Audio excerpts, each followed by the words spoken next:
Assalamualaikum warahmatullahi wabarakatuh. Selamat petang pemirsa. Anda kembali menyaksikan Publika bersama saya Kristi Mustika Ayu. Dalam pemilihan umum tahun 2019 ini, hampir 41,48% adalah pemilih generasi milenial.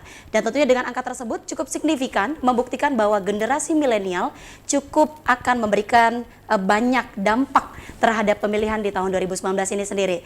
Dan tentunya pemirsa berkesinambungan dengan tema kita di Publika pada sore hari ini, yaitu adalah pentingnya suara milenial. Kami mengajak Anda untuk melakukan telepon interaktif. Silakan telepon untuk di 311454. Dan tentunya luar biasa sekali saya kehadiran dua narasumber yang sudah hadir di studio TVRI Sumsel untuk berbincang-bincang bersama saya selama 1 jam ke depan di Publika. Dan narasumber kami kali ini adalah Bapak Hari Yoksunandar SIPM Ikom. Beliau adalah seorang akademisi.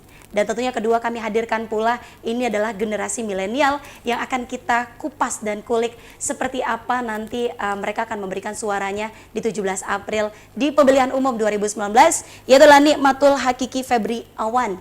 Beliau adalah Presiden Mahasiswa KM Unsri. Selamat sore Pak Hari, selamat sore Mas Wawan, ya, sorry. Mas, kakak atau adik saya panggil? Adik kayaknya, Mbak. Sebenarnya adik ya, saya terlihat tua berarti ya. Baik, tentunya dengan tema kita adalah pentingnya suara milenial. Saya menuju Bapak Hari, apa kabarnya Pak? Alhamdulillah baik. Sehat ya Pak ya? Insya Allah. Sudah menentukan suara nanti untuk 17 April? Sudah. Sudah tentunya ya, tidak akan bergeser lagi? Insya Allah tidak. Insya Allah tidak. Baik, membahas mengenai pentingnya suara milenial. Ini hampir setengahnya adalah generasi milenial yang berumur dari 17 sampai 35, Pak. Iya. Itu artinya signifikan sekali nanti berpengaruh di pemilihan umum. Seberapa pentingnya sebagai seorang akademisi menurut Bapak sendiri suara milenial ini? Penting sekali ya, karena memang jadi kalau dari hasil survei memang sekitar 35 sampai 40% lebih ya. Masa depan bangsa itu memang di generasi anak muda ini. Jadi anak muda memiliki peran penting untuk ke depan bangsa ini 5 tahun ke depan itu seperti apa. Dan pemilih itu sendiri kan dibagi 3 ya. Jadi pertama pemilih yang militan ya, yang masif itu memang biasanya dari parpolnya masing-masing atau disebut juga pemilih kultural namanya. Terus ada yang partisipasif, ya, kayak saya itu bisa dikategorikan partisipasif karena saya memang memilih secara rasional ketika memilih calon baik presiden maupun eksekutif maupun legislatif. Dan yang terakhir ini ya memang pemilih yang kecenderungannya apatis. Jadi kecenderungan apatis ini lebih bisa disebut swing voter ya, atau yang belum menentukan pilihan. Baik. Dan ini adanya atau dihuni oleh teman-teman kita yang milenial. Jadi memang di sini ada pemilih swing voter itu ada yang dulu pernah milih tapi sekarang galau gitu ya. Terus masih ada bingung yang ya Pak ya?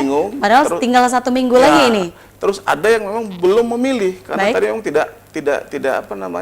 tidak tertarik. Saya beberapa kali melakukan semacam survei kecil-kecilan ke beberapa teman-teman mahasiswa. Mereka memang rata-rata kenapa saya harus pilih itu? Itu yang coba Pak jelasin lah. Saya juga bingung. Loh Anda ini punya peran penting loh saya bilang. Kalau Anda tidak milih, ini nanti ya Anda tidak ada kontribusi, sedangkan Anda tinggal di Indonesia dan Anda berapa banyak loh sekarang ini gara-gara orang yang apatis, masyarakat yang apatis terhadap pemilihan, akhirnya yang terjadi apa? Protes-protes di kemudian hari, dan ini kan kos biaya politiknya juga tinggi. Jadi mendingan kita dari awal kita guide ya, kita dampingi sampai 5 tahun ke depan. Jadi Baik. memang sekali lagi sangat penting dan masa depan bangsa ada di tangan kaum anak-anak muda Ya, sekarang. karena kan anak muda nantinya proker yang diberikan oleh calon-calon ini akan dinikmati pula oleh mereka, begitu Pak ya? Memang sekarang belum kerasa, itu menjadi masalah. Karena makanya pertanyaan sederhananya, benefit buat aku, keuntungan buat saya apa? Memang karena belum kerasa sampai sekarang kan? Ya, tapi betul. nanti ketika Anda tamat, ketika Anda nanti mulai mungkin mau jadi entrepreneur, jadi pengusaha, atau mau jadi bekerja di bidang-bidang lain, itu baru kerasa. Sekarang mungkin ya tadi, tapi tetap kritisnya tetap dijaga ya. Baik, ini Pak Hari menarik sekali bahwa tadi sudah cukup banyak memberikan pertanyaan kepada generasi milenial. Kenapa mereka tidak tertarik? Dari jawaban mereka apa yang membuat mereka tidak begitu ingin memberikan suaranya? Baik, kita tahan terlebih dahulu. Angkat telepon, halo. Selamat sore. Sore, dengan siapa ini? Saya Benny di Kenten. Oke, Mas Benny. Seperti apa Mas Benny? Silakan.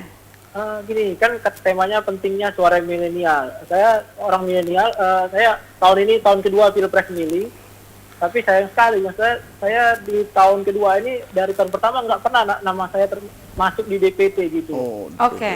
Oh, gimana, maksudnya gimana kita mau menyalurkan suara kita kalau nama kita nggak ada DPT gitu?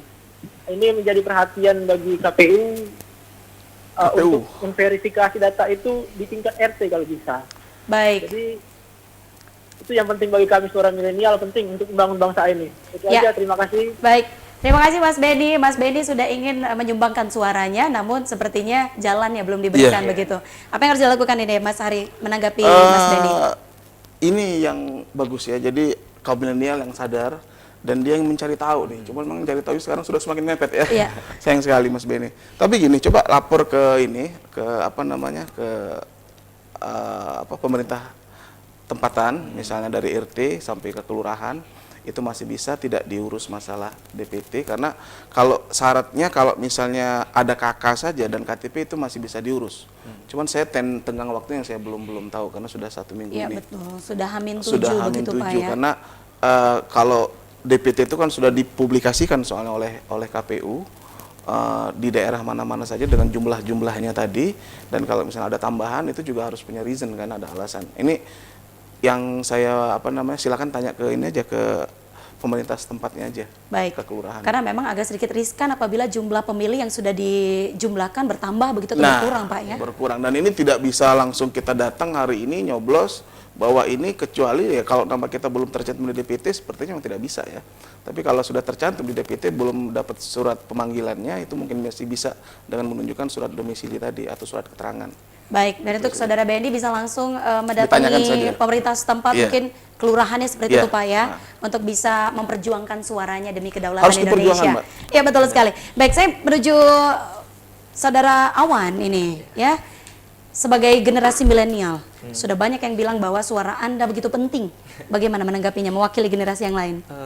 Kalau bilang suaranya sangat penting, sepakat Mbak ya. Tapi yang saya kemudian menjadi poin kritis, yang saya cukup concern adalah seperti ini. Sekarang yang dikatakan potensi dari kaum milenial sebagai sebuah pemilih yang bisa dikatakan cukup dominan, hanyalah terfokus pada potensi yang bersifat elektoral. Gitu. Jadi potensi yang dipandang oleh pasangan calon ataupun para caleg ya itu potensi untuk memenangkan dirinya, bukan potensi yang tadi kata Bapak. Kan milenial ini kalau sekarang jadi pemilih 5 tahun ke depan itu akan jadi orang yang mensupport jalannya pemerintahan gitu kan. Perekonomian ketika hari ini 41% berarti nanti akan ditopang juga. Dan, pengaruh milenial terhadap negara itu tinggi juga. Nah, permasalahannya ya tadi hanya terkonsen pada potensi yang bersifat elektoral gitu. Jadi bagaimana caranya potensi ini termanfaatkan, dalam artian bagaimana dengan pola kampanye sehingga para milenial ini tertarik. Ya. Bukan kemudian memberikan program, memberikan gagasan yang kemudian potensi milenial 5 tahun ke depan itu akan tereksplorasi. Itu yang menjadi titik kritis saya. Ya, betul. Supaya para calon ini nggak sekedar bagaimana cara menarik suara milenial, tapi setelah ditarik ini mau diapakan suaranya gitu loh. Potensi ini mau diapakan, itu yang harus dipikirkan juga. Baik. Jadi diharapkan program kerja ke depan itu juga turut melibatkan Ya, generasi milenialnya seperti itu ya. Ini menariknya, ini salah satu juga yang baik Mas Awan ini memberikan contoh nih kepada generasi milenial bahwa ini loh ada yang juga ingin berpartisipasi. Sekarang teman-teman ini sekarang kan belum ada keputusan mau milih apa gitu kan. Nah, sebagian Tapi ketika memang harus memilih, ya silakan. Ini hak kita sebagai warga untuk menentukan pilihan. Tapi tugas kita sebagai milenial, tugas teman-teman sebagai milenial, itu bukan hanya selesai di bilik suara tuh loh. Yeah. Itu yang jadi masalah. Tadi kan mau berpartisipasi. Ayo sekarang kita sama-sama mengawasi kinerja pemerintah, tidak hanya pada sektor nanti pemilihannya saja. Kita janji-janji segala macam. Oh, ini satu paslon atau satu caleg ini bisa merebut hati milenial yang lagi gamang ini. Tapi setelah itu diam. Nah, ini tugas teman-teman, tanggung jawab teman-teman sekarang itu harus mengontrol ya, karena salah satu fungsi dari mahasiswa kan kontrol sosial ya. Dia harus bisa mengontrol, aktif saja. Sekarang Anda mungkin jadi mahasiswa. Toh tidak masalah misalnya kalau nanti Anda jadi partisan politik, misalnya kan belajar di situ kan. Jadi ketika masuk dunia politik itu bukan nanti Anda jadi politisi, tapi untuk belajar mengenal tentang bagaimana program, kan kalau kita tidak di dalam gitu kan kita nggak tahu kan. Betul. Saya nggak bisa, Pak, karena Iya, saya bukan. tahu nama lembaga. Nanti setelah mungkin Setelah setelah Anda tamat, ya. tamat itu kan bisa Anda mulai generasi muda, Betul. jangan apatis ya. Tanggung jawabnya sekali lagi bukan selesai di bilik suara, selesai itu sudah gitu. Iya. Kita nggak peduli. Nah, tugas kita ini harus mengontrol. Iya. Kalau Tidak hanya menikmati begitu Nggak, Pak ya? harus Tidak hanya bukan menikmati. jadi penonton ya. Iya. Tapi kita bagian ya, harus menjadi bagian dari negara. Karena tetap kedaulatan paling tinggi negara ya rakyat gitu. Iya, betul sekali. Nah, ini sebenarnya kalau dari Saudara Wawan sendiri apa yang diharapkan? Program yang lebih rinci lagi mungkin yang program yang memang seharusnya melibatkan kaum milenial. Iya. Sepertinya apakah sekarang sudah mulai didapatkan apa yang diinginkan? Iya. Penting nih, melanjutkan dari yang tadi sedikit, Mbak. Karena tipikal kaum milenial ini sangat sangat suka dengan hal yang aku banget itu. Itu yang sedikit berbahaya dalam hal pemilihan. Ketika si calon hanya memikirkan elektoral saja, maka yang difokuskan bagaimana saya bisa menjadi sosok yang diinginkan gitu loh. Dengan berbagai caranya, berbagai gimmicknya seperti ya menggunakan pakaian yang ala pemuda, kemudian ya dengan mengambil sisi pragmatis pemuda ini sedikit bahaya. Mengambil sedikit sisi pragmatis pemuda kemudian dijadikannya pola kampanye gitu. Padahal jikalau dia mati, ini tidak menjadi sebuah solusi ke depan, bahkan menjadi sebuah ancaman. Misal seperti itu. Kalau hanya konsen kepada elektoralnya, maka justru potensi milenial ini bukan potensi yang nantinya dimanfaatkan dengan baik dan membangun, malah akan merusak, kayak itu loh. Jikalau konsen si elit politik hanya di bidang elektoralnya, gitu kan, harus ya si calon harus benar-benar memikirkan ini mau diapakan, kayak gitu kan. Kalau bicara program seperti apa yang diinginkan, sebenarnya banyak ya. Banyak program ya. Secara garis besarnya? Secara garis besar, kalau bilang digital, saya sedikit setuju dengan pembuatan. Hari ini kan kita sedang banyak startup gitu kan. Ekonomi digital itu kan sedang berkembang dan anak muda sangat gandrung di sana. Ya. Baik, berarti Dan, pemanfaatan digital yang ada ya untuk menarik simpati generasi milenial seperti itu ini. misalnya. Baik, pemirsa, kami akan segera kembali. Tentunya masih tetap membahas pentingnya suara milenial. Publika akan kembali menjumpai Anda.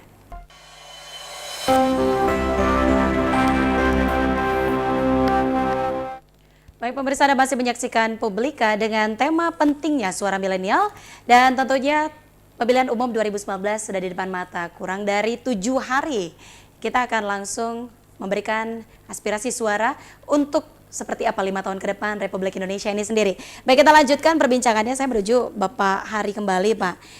Ini kalau dilihat 7 hari lagi kita akan pemilihan serentak. Sudah bisa dibacakah, Pak, seberapa besar potensi golput apalagi untuk generasi milenial ini sendiri? Kita masih menyisakan 1 debat lagi ya. Iya. Mungkin setelah itulah baru bisa. Sekarang sih masih potensinya masih kecenderungan masih tinggi ya. Karena tadi swing voter dan uninvited voter itu juga menghuni di situ. Ada sebenarnya cara untuk mengajak teman-teman milenial ini supaya ikut milih ya menggunakan yang namanya opinion leader ya. Jadi biasanya di teman-teman muda ini kan ada role model ya. Ada role model baik di organisasi mau di tempat gaulnya gitu kan pasti ada lah. Nah, role model ini bisa kita manfaatkan untuk coba mengajak teman-teman milenial supaya ikut berpartisipasi, karena sekali lagi suara yang diperebutkan saat ini 7 hari ke depan adalah generasi muda dan ini menentukan masa depan bangsa. Dan kalau untuk eksekutif capres itu mungkin enak ya, kita bisa melihat 2 karena kita paslon cuma 2, 01 dan 02, dengan nanti debat juga bisa dilihat secara kritis lagi ketika memang program-program yang mau disampaikan. Cuman debat kita jangan disamakan dengan debat gaya Amerika. Kita tidak, secara kultural beda ya. Tapi paling tidak ada esensi. Teman-teman milenial pasti kan, kenapa disebut milenial? Karena mereka sangat dekat dengan gadget, dengan teknologi komunikasi, dengan teknologi informasi, dan rata-rata mereka sangat kritis. Jadi sebenarnya mereka sudah bisa menarik kesimpulan apa yang tersirat dan tersurat sebenarnya. Jadi teman-teman saya yakin sekali bisa menentukan pilihan nanti. Nah, justru yang saya permasalahkan nanti yang jadi tanda tanya besar saya juga, ini saya juga mau nanya sama Mas Awan ini, itu di calon legislatif. Karena calon legislatif kan banyak calonnya, dan itu kalau tadi tuh eksekutif 2, jadi enak kalau 2. nyata ya, tapi Iya. ini kan banyak sekali dari 16 parpol, satu parpol itu ada sekian-sekian. Betul. Jadi pilihan Wah. itu sudah tidak perspektif begitu Nah, Pak ya, dan- sudah bingung, sudah cap, cip, cup mungkin begitu. Dan yang dilihat sekarang bukan program, cuman kalau saya ngelihat ini sudah kategorinya ada sampah visual itu loh yang ditaruh di mana-mana itu merusak. Tadinya pemandangan bagus jadi banyak foto-foto yang tidak semestinya. Jadi nah ini saya tidak tahu nih, malah saya pengen tanya Baik. juga. Ini kalau dari saudara Wawan sendiri mewakili generasi milenial, biasanya generasi milenial ini pola pikirnya sama ya Pak ya. Ini bagaimana cara untuk menentukan suaranya di pemilihan legislatif yang ada banyak nama? Ya. Saya menanggapi apa yang disampaikan Bapak. Memang benar Pak. Permasalahannya sekarang mau bicara program pun referensi programnya dari mana kayak gitu. Kalau kita lihat di jalan ya, banner calon itu isinya muka partai nomor urut. Paling satu jargon itu di bawahnya Iya. gitu. Oke lah, jargon mungkin ada sedikit apa sih yang pengen dibawa. Tapi rata-rata polos kayak gitu kan. Kami untuk mencari referensi ini mau ngapain di DPR nanti nggak tahu gitu. Jadi untuk masalah memilih cap-cip bukan kemudian pasrah pada kondisi, memang ada. Kalau kami dari BEM kemarin sempat mengupayakan gimana caranya para perwakilan parpol hadir di suatu tempat. Kami nggak pakai kamus, kemarin hadir di suatu tempat, kita bedah visi misinya gitu kan. Karena kalau bicara DPR kan suaranya nanti kolektif per partai gitu kan. Ya. Bedah apa yang ingin dibawa di satu tempat, tapi kemarin belum goal karena pun kemarin BMSI, saya dari perwakilan dari BMSI juga, BMSI baru musyawarah nasional selesai di 2 Maret dan waktu yang didapatkan sangat singkat. Saya rapat kerja wilayah Sumbaksel tuh baru beberapa hari yang lalu. Jadi Baik, terlambat. upaya tadi sudah dilakukan? Sudah dicoba tapi belum goal gitu. Belum goal dalam arti? Belum bisa terlaksana karena Oh, begitu. terlalu mepet Mbak. Oh, begitu, Lagi-lagi baik. pelaksanaannya. Baik.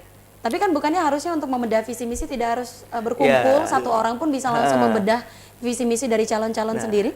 Ini yang kemudian harus saya juga mengkritisi kampus harus membuka ruang ini kayak gitu. Dosen-dosen pun harus membuka ruang ini karena sekarang mahasiswa kampus pada umumnya menjadi area yang seakan steril dari bedah visi misi gitu. Oke, kampus memang area yang steril dari kampanye kan. Kampanye kita bisa definisikan seperti apa. Tapi untuk bedah visi misi ataupun ya diskusi, kampus tempatnya sebenarnya. Kenapa? Karena kampus itu kan ruang ilmiah. ruang publik. Iya, ruang publik. Kalau misal di luar di luar kampus, di luar ruang ilmiah, visi dan misi yang dibedah kemudian menelurkan sebuah hasil yang condong kepada salah satu itu dibilang bisa jadi kampanye, di kampus nggak bisa karena basicnya adalah analisis ilmiah. Tapi sayangnya sekarang di framing kayak itu apa? Framingnya bukan sekarang sih, sudah sejak lama gitu kan, kampus sebagai area yang steril dari politik. Yang terjadi adalah sebaliknya kan. Kalau tadi seharusnya mahasiswa ataupun seluruh civitas akademika membedah bagaimana visi dan misi dan berdasarkan, nggak perlu berdasarkan apapun ya, berdasarkan sudut pandang ilmunya masing-masing saja. Tapi sekarang yang dilarang itu justru menyampaikan kampanyenya di ruang ilmiah kampus. Yang seharusnya diperbolehkan, Iya. dilarang bukan secara aturan kalian nggak boleh, tapi secara doktrin itu disampaikan demikian dari dulu kayak itu. Nah, yang ingin saya coba jadikan salah satu solusi bagi para mahasiswa, ayo kan, ada sisa waktu sedikit, jangan terlalu anti dengan diskusi-diskusi tentang caleg, tentang pemilu di kampusnya. Nggak perlu teman-teman, misal saya dari teknik, nggak perlu teman-teman teknik berbicara tentang bagaimana politik, tapi kita berbicara tentang bagaimana yang dibawa oleh si calon mengenai bidang kita gitu loh. Kan kita lebih paham di sana. Iya. Nah, sehingga terbedah. Jadi tematik ya. Iya, Baik. seperti itu. Ini Pak Hari bagaimana menanggapinya upaya yang dilakukan Ini oleh mahasiswa bagus ini? juga. Ini saya menarik nih. Si pemikiran Mas Awan ini kritis dan progresif ya. Visioner juga nih. Jadi saya setuju sebenarnya. Jangan Baik, takut. mungkin bisa ditahan terlebih dahulu Pak ya. Iya. Sudah setuju, tapi penjelasannya akan kita Oke. paparkan kepada pemirsa setelah commercial break yang satu ini. Siap.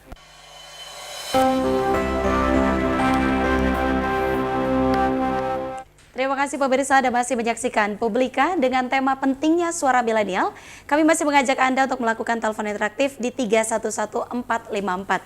Melanjutkan perbincangan yang terputus, Pak Hari, seperti apa upaya yang dilakukan oleh saudara Wawan ini untuk mengedukasi mungkin teman-teman milenial? Keren loh. Dia sudah punya pemikiran teman-teman ini untuk membawa politik ke kampus itu loh. Dan selama ini memang kita, wah jangan politik, sebenarnya ruang ilmiah itu kita mau ngomong apa aja tuh asal bisa ada pertanggungjawabannya memang di kampus tuh. Iya.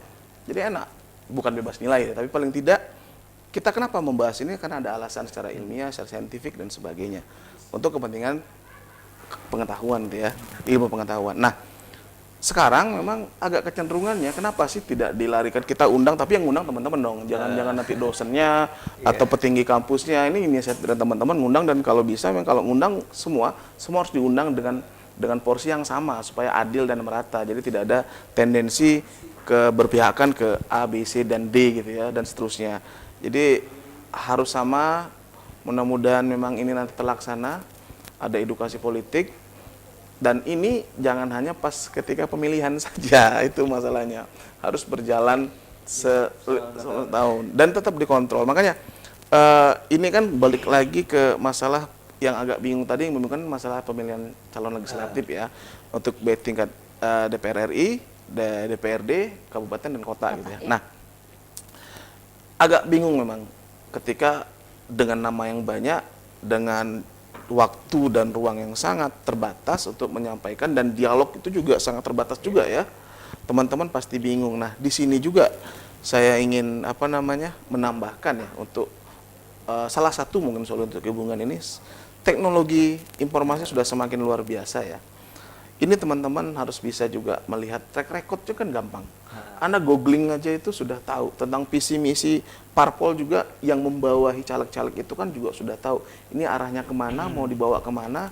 Tinggal ini sevisi nggak atau visi nggak sama teman-teman itu secara personal itu ya. Nah, ini bisa kalian akses ya dengan gampang sekali. Dan ini yang sekali lagi tanggung jawab pemilih milenial ini itu bukan hanya tadi sekedar hanya selesai di 17 bilik April suara, ya, itu betul. loh, itu yang kita takutkan itu. Jadi setelah ini ya lenggang kangkung tidak peduli. Berpengaruh 5 tahun ke depan gitu Pak ya. Padahal ketika Anda memilih calon legislatif atau calon presiden, di situ Anda sudah teken kontrak sebenarnya selama 5 tahun secara tidak langsung. Anda, teman-teman masyarakat juga yang punya hak pilih, yang melakukan pemilihan, itu bertanggung jawab dengan pilihannya. Mari sama-sama kita kontrol. Itu loh, itu yang penting. Jadi mengontrol itu penting supaya tidak ada lagi yang sekarang. Coba, saya juga bingung. Kemarin waktu kita nonton salah satu di acara TVRI semalam, saya 2 malam lalu apa ya, itu ada generasi milenial yang jadi calon legislatif, baik DPR RI, DPR provinsi, kota dan kabupaten, itu bilang, kos politik sangat tinggi. Untuk bayar satu saksi 300.000 katanya. Jadi 300.000 kalau sekian, akhirnya ketemu angka sekian miliar. Generasi milenial tadi yang menyebutkan ya. Jadi generasi milenial seperti awan, dapat duit dari mana miliaran? Itu kan jadi pertanyaan. Nah, tapi kenapa kos politiknya bisa begitu tinggi? Ini tadi karena banyak kecurigaan. Tidak ada yang mengawasi. Seharusnya yang ngawasi itu ya kita, masyarakat. Jadi jangan kita ngawasin itu kita bayar orang gitu loh. Tapi memang kalau sudah masyarakatnya sadar, dan petugas pemilu juga memang nanti jujur sesuai dengan yang ditentukan, itu kita enak. Jadi tidak ada lagi memang semua masyarakat yang punya potensi, dan era demokratis benar-benar terjadi itu loh. Iya, berarti pada saat kita sudah memberikan suara, pertanggungjawabannya harus ditagih begitu Pak ya, di tahun ke depan ya. Dan silakan, makanya kalau tidak milih kita golput nih, tidak milih. Terus kita mau nanti ikut nimbrung nih. Iya, menikmati. Ya, ngasih suara aja enggak itu loh. Tapi kalau kita ngasih suara, kita punya nih. Saya milih loh. Betul. Saya milih, Anda yang saya pilih kok melenceng dari yang kemarin janji-janji Anda itu loh. Betul. Jadi pada saat kita memberikan suara, Anda punya hak 5 tahun untuk melakukan protes mungkin gitu Pak ya, atau memberikan saran juga. Dan inilah disebut namanya literasi politik ya. Jadi melek politik itu memang wajib. Jadi kita jangan hanya tahu dari informasi-informasi, tapi memang kita juga harus mempelajari, kita juga sadar akan berpolitik, supaya apa? Ada tanggung jawab secara personal karena negara kita besar loh, negara kita ini luar biasa kaya. Tapi ya ini kita lihat, ya pemimpin bangsa juga sudah berbuat banyak untuk kita, dan kita tinggal menaikkan, mengupgrade lagi gitu. Kita tinggal mengolahnya begitu Pak Ari ya. Saya menuju Saudara Awan. Ini kalau melihat sepertinya generasi milenial masih sedikit galau dan bimbang untuk menentukan pilihan. Nanti 30 hari sebelum 17 April sudah menentukan Pak pilihannya. 2 minggu sebelum 17 April berubah lagi. Dan tidak kecil kemungkinan 1 minggu sebelum pemilihan sudah kembali berubah. Sebenarnya faktor apa yang membuat generasi milenial sangat begitu gampang berubah pilihannya? Satu itu tadi, generasi milenial tipikalnya yang bakal mencari sesuatu yang aku banget gitu. Jadi ketika terjadi sebuah fenomena yang menunjukkan si calon baik capres ataupun caleg yang kemudian bapak itu kok aku banget ya, cocok banget tuh. Ya itu bakal merubah pemikirannya. Selain gaya mungkin dari debat-debat yang terjadi, dan menurut saya sih bukan sebuah masalah gitu, untuk berubah-ubah pikiran selagi kemudian memang tidak terlalu labil gitu loh. Maksudnya ketika kemarin punya nilai yang misal berapa banding berapa gitu kan, berubah selanjutnya bukan kemudian melupakan apa yang kemarin menjadi pertimbangan dia. Misal kemarin dia mempertimbangkan A, B, C, D, kemudian ada 1 poin E masuk, 4 poin kemarin jangan dilupakan nih untuk jadi pertimbangan. Kalau berubahnya gara-gara A, B, C, D, E gitu loh. Itu nggak masalah. Tapi kalau kelabilan yang buat dia berubah gitu, A, B, C, D, kemudian masuk E, A, B, C, D-nya lupa, E yang jadi poin pilihan dia, kemudian masuk F lagi, F yang jadi poin pilihan dia, itu yang berbahaya. Karena yang jatuhnya ya satu opini kecil di akhir yang menjadi pilihan dia, bukan opini panjang. Tapi kalau kondisinya berubah-berubah, saya rasa itu bukan suatu permasalahan. Toh kalau harus dari awal memilih ya untuk apa diadakan debat capres ya. Oh iya betul, baik ya. Berarti memang cukup mudah dipengaruhi generasi milenial ini Pak Ari ya? Iya, tapi tadi sebenarnya mengkantar dari Mas Awan sendiri, keakuan itu ini yang agak yang repot. agak berbahaya. Akuan ini kan memang elektoral jadinya kan. Jadi akhirnya siapapun yang jadi eksekutif maupun caleg itu akhirnya mimikri ya, meniru untuk bisa diterima anak muda. Padahal contoh kerennya yang tetap tua tapi muda itu kan jadi viral kemarin, itu rektor UNY ya. Yang Ada banyak ya Pak ya? Ada banyak ya? Ada banyak yang yang berjiwa sebenarnya tidak muda tapi mereka tetap bersikap muda begitu. Jadi misalnya dagelannya atau lawak lucuannya begini, boleh nggak misalnya kita ke kampus ngadain konser? Boleh, tapi nanti ya tiketingnya pakai IPK. Itu kan keren itu ya. Iya. Jadi nggak mesti dia harus pakai baju anak muda, nggak mesti harus pakai itu, tetap umur nggak bisa dibohongin gitu ya. Tapi kan pola pikir untuk bisa mengayomi, harusnya mengayomi teman-teman milenial yang muda ini ya harus tetap dijaga. Dan saya sekali lagi kalau misalnya ini role model tadi, jadi two step communication kalau dalam teori komunikasi itu ada. Jadi biasanya tuh opinion leader nanti yang mempengaruhi nanti terakhir. Jadi role modelnya kemana ini sih kita nggak tahu, karena mereka punya komunitas-komunitas kecil yang sesuai dengan yang keakuannya tadi gitu loh. Ini keakuannya kemana tuh loh. Ya berarti mereka juga harus tahu ya passion mereka itu kemana begitu untuk menentukan pilihannya begitu. Ya, makanya tadi saya sampaikan di awal Pak, memandang potensi pemuda ini jangan dipandang sekedar potensi elektoral. Kalau potensi elektoral jatuhnya ya kayak tadi saya pakai si capres pakai baju ala anak muda, tapi nggak berbicara tentang bagaimana anak muda nanti mendapatkan hak, mendapatkan ruang, ataupun mendapatkan program yang sesuai dengan keanak mudaan dia. Kan itu kan lebih dikatakan sebagai potensinya itu loh, karena 5 tahun ke depan anak muda ini masih muda masih menjadi generasi yang produktif. Iya betul. Ini Mas Awan kan banyak berinteraksi dengan generasi milenial ini sendiri. Kalau melihat dari pasti sering sharing seperti itu. Potensi golput dari teman-teman ini cukup besar kah? Kalau saya lihat bisa dikatakan terutama di kampus itu cukup besar. Ya, karena kenapa? Satu, tadi doktrin yang menahun ya, ketika ini dampak ketika dosen melarang mahasiswa aksi kejalanan ya kan. Kalau framing mahasiswa dilarang aksi kejalanan ya kalian dilarang terlibat dalam politik gitu kan. Yang terbawa ya oke, mungkin melarang aksi jalan itu hanya bagian kecil dari kegiatan politik, tapi kan mendoktrinnya seperti itu. Itu satu. Yang kemudian mereka perantau untuk mengurus Form A5 itu dikatakan cukup sulit. Itulah kenapa kemarin BMKM Unsri menginisiasi membuat posko pendaftaran A5 dalam kampus. Concern kami adalah bagaimana mereka yang pengen milih tapi dipersulit dalam pengurusannya, dipermudah. Posko didatangkan ke kampus, tapi bisa dikatakan dalam prosesnya sedikit kurang menyenangkan. Baik. Tapi responnya bagus, Mas. Responnya Dari teman-teman mahasiswa yang ingin milih. lumayan berapa Keinginannya ratus. cukup besar sebenarnya ya. Berapa ratus? Itu kendalanya begitu. Iya. Tapi tadi yang paling banyak berpengaruh ya doktrin bahwa mahasiswa itu jangan ikut-ikut politik, itu memanjang gitu loh. Hingga akhirnya ya mahasiswa ya udah politik ngapain? Apa sih? Ya tadi yang kata Bapak, apa sih untungnya aku milih kali ini gitu. Padahal kalau mau diamati ya banyak gitu loh. Kalau kita mau masuk ke dunia kerja apa saja, regulasinya ada di politik. Menentukan regulasi kan ada politik. Iya. Kan? Baik. Bisnis dan lain sebagainya. Bagaimana Pak Hari menanggapinya? Ya, kalau saya inilah ada apa maksudnya tugas-tugas mahasiswa ini memang sebagai apa namanya sebagai agen sosial, agen Iya. perubahan gitu ya, dan kontrol sosial juga. Tapi ketika melakukan tugas itu bukan mereka tidak mesti harus memilih ya, harus memilih. Tapi tadi saya setujunya atau saya apa namanya memberikan pertimbangan sama teman-teman. Anda memilih tapi harus bertanggung jawab. Iya. Itu saja itu loh. Jadi karena tadi sekarang mungkin Anda masih mahasiswa, tapi 4 tahun atau 3 tahun lagi Anda tamat, Anda lulus, Anda sudah bukan lagi mahasiswa. Baik. Dan Anda masih punya utang pilihan itu loh. Karena Anda masih memilih, masih ada rentang waktunya tadi. Jadi so what? Jadi sebenarnya saya nggak apa-apa.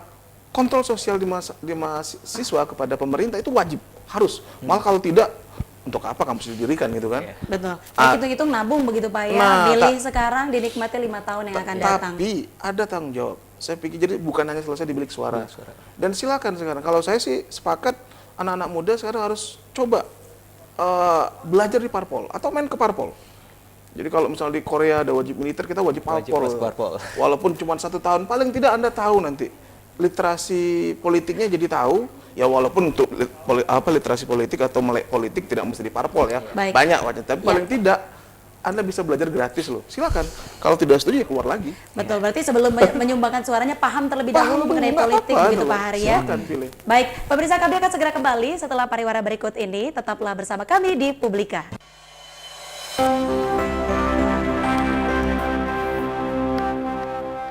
Terima kasih pemirsa Anda masih menyaksikan Publika.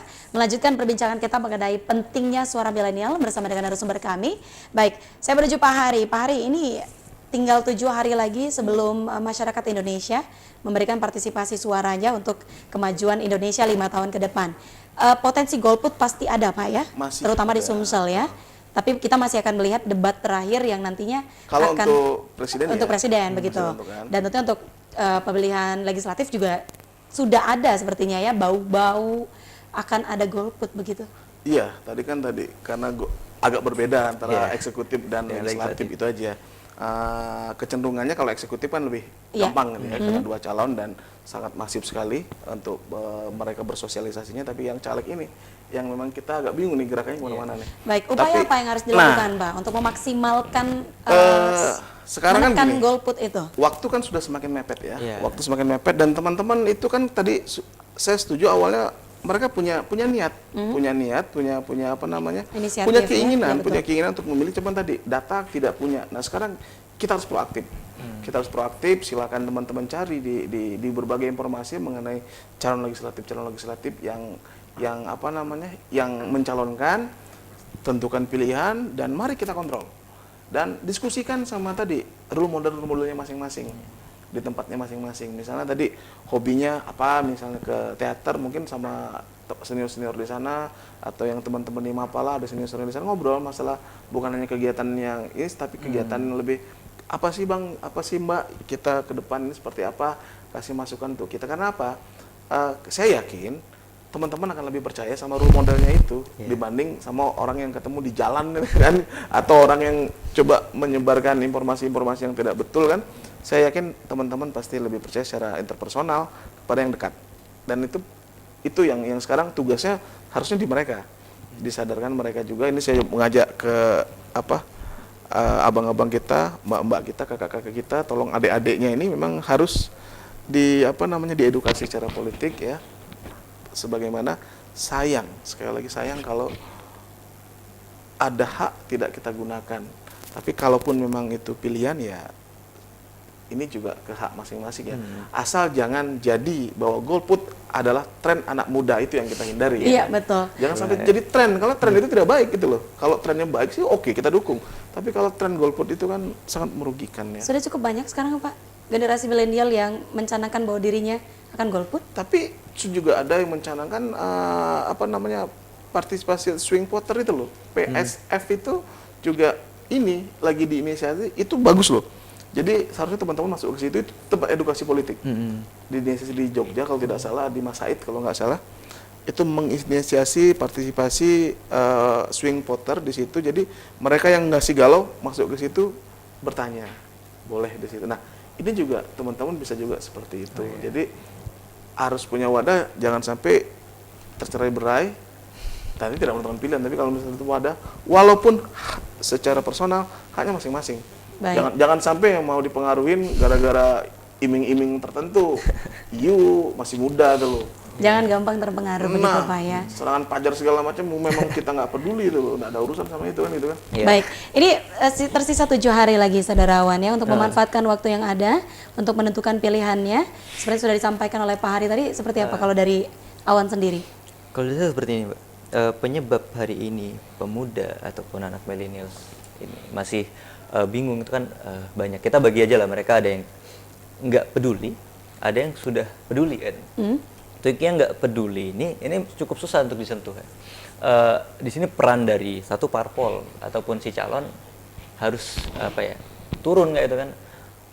Tunjukkan kepada mereka apa sih yang akan diberikan, impact-nya apa ketika memilih, gitu. Supaya nggak pedulian opini bahwa apa sih keuntungan saya memilih kalian tuh terjawab, keuntungannya ini gitu loh.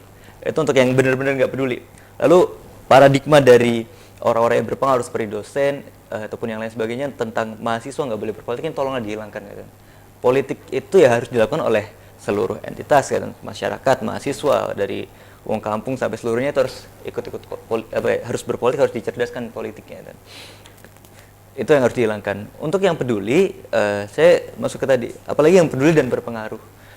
Kepedulian teman-teman yang hari ini apalagi yang berpengaruh, saya rasa belum benar-benar bisa dikatakan peduli kalau masih untuk dirinya sendiri. Ya. Ini saya coba di BEM kemarin, saya ajak seluruh anak BEM untuk, di masing-masing jurusan, masing depan ruang kelas.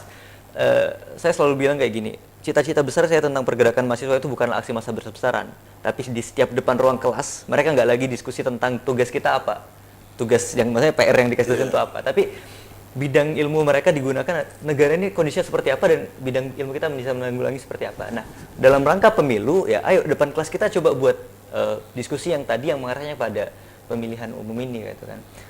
Pengaruhi orang-orang di sekitarnya untuk dapat berpendapat di depan muka umum seperti itu kan. Jangan cuman sekedar diam. Dan satu lagi, untuk masalah golput kan, oke lah, masalah golput ini kalau dibilang boleh dan nggak boleh memang ya itu bagian dari hak, bener kan. Tapi kenapa golputnya itu loh? Karena sekarang banyak kejadian seperti ini. Golput dianggap sebagai suatu hal yang keren ya kan. Orang-orang yang menyuarakan golput kemudian opininya sangat luar biasa dan dia tanpa menyaring secara rasional karena oh itu nampaknya keren, aku golput deh gitu. Itu kan yang berbahaya. Kalau teman-teman golput itu prinsip ya monggo lah. Mungkin ada yang punya pengamatan dan pendapat seperti sendiri. Tapi kalau sekedar cuman keren-kerenan, cuman ya terpengaruh sama orang lain, apalagi gara-gara nggak peduli, itu yang salah. Gitu loh. Itu yang berbahaya. Itu harus diubah. Ya, teman-teman, banyak pengaruh politik terhadap kita. Ya, regulasi pendidikan. Kalau yang sekarang kita jalani pun regulasi dalam sistem pendidikan nggak terlepas dari yang namanya politik. Ya, dan, pemilihan rektor dipengaruhi oleh suara menteri dan lain sebagainya kan. Artinya regulasi dalam kampus terpengaruh oleh politik. Cara teman-teman belajar, fasilitas yang digunakan dalam kampus itu rentetan panjang dari pengaruh politik, ya, kan. Lalu apalagi lepas dari kampus, dunia kerja ya kan. Di mana teman-teman pengen bekerja, bagaimana lapangan pekerjaan dibuka, ataupun bagaimana teman-teman bisa membuka lapangan pekerjaan itu ya salah satu jalan utamanya ya lewat politik dulu gitu loh. Politik itu sebagai jalan membuka. Maka saya sepakat dengan kata Bapak tadi ya, jangan sampai tren yang buruk kemudian jadi tren yang mencuat ya. Jangan sampai kita golput gara-gara tren, tapi kalau golputnya prinsip saya rasa ya itu analisis teman-teman lah. Baik. Itu bagian dari kepedulian sudah kan. Ya, luar biasa sekali ya. Berarti ini cukup mengedukasi untuk generasi milenial di luar sana yang menganggap bahwa golput itu keren karena Anda akan menikmati Indonesia dan dengan semua politiknya, fasilitasnya. Tentunya Anda juga harus memberikan kewajiban Anda untuk menyumbangkan suara, begitu Pak Arya. Statement terakhir Pak Ari, silakan. Tugasnya belum selesai setelah di bilik suara. Tapi setelah itu Anda harus mengontrol teman-teman milenial. Mengontrol jalannya pemerintahan, mengontrol calon legislatif nanti yang terpilih atau presiden yang terpilih. Dan Anda punya hak untuk itu. Baik, luar biasa sekali pemirsa pembahasan kita mengenai pentingnya suara milenial untuk pemilihan umum 2019 17 April nanti. Tentunya seperti yang sudah disampaikan bahwa setengahnya dari jumlah seluruh pemilih di Indonesia adalah generasi milenial. Itu artinya memang sangat berpengaruh sekali, signifikan sekali nanti hasilnya apabila Anda tidak menyumbangkan suara Anda. 17 April memang hari libur, tapi pastikan Anda melangkah menuju TPS untuk menyumbangkan suara demi kedaulatan Republik Indonesia. Terima kasih tentunya untuk narasumber kami. Terima kasih Bapak Hari sudah hadir. Tentunya terima kasih juga Saudara Awan yang telah hadir. Tentunya pemirsa, jangan lupa perbarui terus informasi Anda melalui TVRI Sumsel. Saya Kristi Mustikayu mewakili kerabat kerja yang bertugas, pamit undur diri dari Publika. Sampai jumpa.